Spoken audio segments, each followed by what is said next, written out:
রসায়ন দ্বিতীয় পত্রের ফাইনাল সাজেশনে সবাইকে ওয়েলকাম জানাচ্ছি। আজকে তোমাদের রসায়ন দ্বিতীয় পত্রের এমন একটা সাজেশন দেওয়ার চেষ্টা করব যেটা যদি তুমি ঠিকঠাক মতো ফলো করে যেতে পারো, এখান থেকে এমসিকিউ, সিকিউ, সৃজনশীল প্রশ্ন বলো অথবা অনুধাবন এবং জ্ঞানমূলক প্রশ্ন বলো, সব কিছু একটা ওভারঅল কনসেপ্ট পেয়ে যাবা।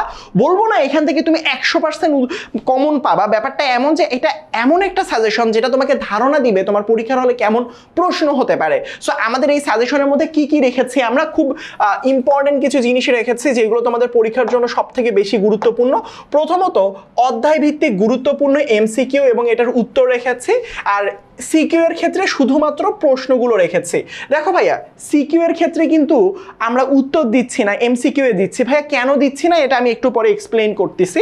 আর অধ্যায় ভিত্তিক টপিক অ্যানালাইসিস মানে এই শেষ সময়ে কোন অধ্যায়ের কোন টপিকটা সবথেকে বেশি গুরুত্বপূর্ণ, কোনগুলো বেশি করে পড়া উচিত, কোনগুলো একটু কম গুরুত্বপূর্ণ, সবকিছুর অ্যানালাইসিস পেয়ে যাবা ইনশাল্লাহ। সো দেখো, একটু আগে আমি তোমাদেরকে বললাম যে ভাইয়া কারা শুধুমাত্র প্রশ্ন পাচ্ছে সিকিউ এর, কারা সিকিউ এর উত্তরগুলো পাবে।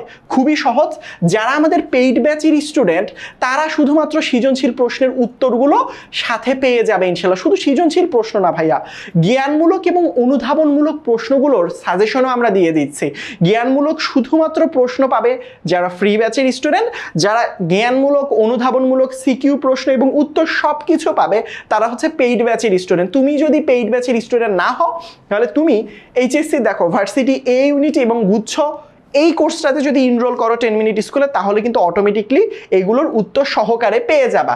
সো দেখো আমাদের এই সাজেশনটার মধ্যে কি রয়েছে। প্রথমে বলেছিলাম যে চ্যাপ্টার অ্যানালাইসিস। প্রথমে যদি তুমি চ্যাপ্টারটাতে যাও, তোমাকে প্রথমে জানতে হবে কোন টপিকটা তোমাদের এই বছরের জন্য কতটা ইম্পর্টেন্ট, সেটার একটা ওভারঅল কনসেপ্ট পেয়ে যাবা এই বক্সটার মাধ্যমে ইনশাআল্লাহ। তারপরে দেখো এমসিকিউ বা বহু নির্বাচনী প্রশ্ন দেওয়া রয়েছে। যে দেখো সিলেট বোর্ড 19 থেকে শুরু করে এই দেখো বুটেক্সের প্রশ্নও দেওয়া রয়েছে, মানে বিভিন্ন বিশ্ববিদ্যালয়ের প্রশ্ন আমরা রেখেছি। কেন বলো তো, ওই যে বলেছি প্রশ্নের প্যাটার্নটা একটু ভিন্ন হচ্ছে। সো তুমি সর্বোচ্চ পরিমাণ ডিফিকাল্ট অথবা একটু পেঁচানো যদি তুমি জিনিসগুলো সলভ করে যেতে পারো, তাহলে তোমার পরীক্ষার হলে প্রশ্ন যতই কঠিন আসুক না কেন তোমার কাছে কিন্তু কঠিন মনে হবে না, কারণ তুমি সর্বোচ্চ পরিমাণ কঠিন এমসিকিউগুলোই প্র্যাকটিস করে গিয়েছো পরীক্ষার হলে। এরপরে দেখো এই যে এখানের মধ্যে রেফারেন্স সহকারে আসলে দেয়া রয়েছে। সো দেখো এই যে এখানের মধ্যে এসটিপিতে এই এমসিকিউগুলো পিডিএফ কিভাবে পাবা এটা আমি তোমাদেরকে ভিডিও শেষে বলে দিচ্ছি। সো এইগুলো গেলে এমসিকিউ, প্রশ্ন এবং উত্তর সাথে সাথেই পেয়ে যাবে ইনশাল্লাহ। এরপরে আসো জ্ঞানমূলক প্রশ্ন। এই যে দেখো জ্ঞানমূলক প্রশ্ন এবং এই প্রশ্নগুলোর উত্তর কারা পাবে, যারা আমাদের পেইড ব্যাচের স্টুডেন্ট তারা পাবে, আর তোমরা যারা হচ্ছে শুধুমাত্র ফ্রি প্রশ্নগুলো দিয়ে দিয়েছি উইথ বোর্ড রেফারেন্স, যাতে তুমি বুঝতে পারো কোনটা বেশি গুরুত্বপূর্ণ, কোনটা তুলনামূলকভাবে কম গুরুত্বপূর্ণ। দেখো বোর্ডের রেফারেন্স সহকারে দেয়া রয়েছে, বোর্ডের রেফারেন্স সহকারে দেয়া রয়েছে, বোর্ডের রেফারেন্স সহকারে দেয়া রয়েছে, যাতে তুমি বুঝতে পারো অ্যাটলিস্ট যে কোন কোশ্চেনগুলো তোমার পরীক্ষার জন্য এবার গুরুত্বপূর্ণ। তার পরবর্তীতে দেখো অনুধাবনমূলক প্রশ্নগুলো উইথ বোর্ডের রেফারেন্স, যেইগুলো মনে হয়েছে এবার আসার সম্ভাবনা তোমাদের পরীক্ষার জন্য বেশি, সেইগুলো আমরা দিয়ে দিয়েছি। কেমন? এবং এটার উত্তর অবশ্যই থাকবে না, পেইড কোর্সের স্টুডেন্টরা পাবে। দেখো সৃজনশীল প্রশ্নগুলো শুধুমাত্র আমরা প্রশ্ন দিয়েছি। এই যে দেখো উইথ রেফারেন্স ঢাকা বোর্ড 2025, তোমরা একটা ওভারঅল কনসেপ্ট অথবা আইডিয়া পেয়ে যাবা প্রশ্নটা আসলে কেমন। দেখো কুমিল্লা বোর্ড 2025, যেই বোর্ডের প্রশ্নগুলো তোমাদের জন্য ইম্পর্টেন্ট মনে হয়েছে রিসেন্ট বছরের, সেইগুলোই আমরা দেয়ার এবং বোঝানোর চেষ্টা করেছি।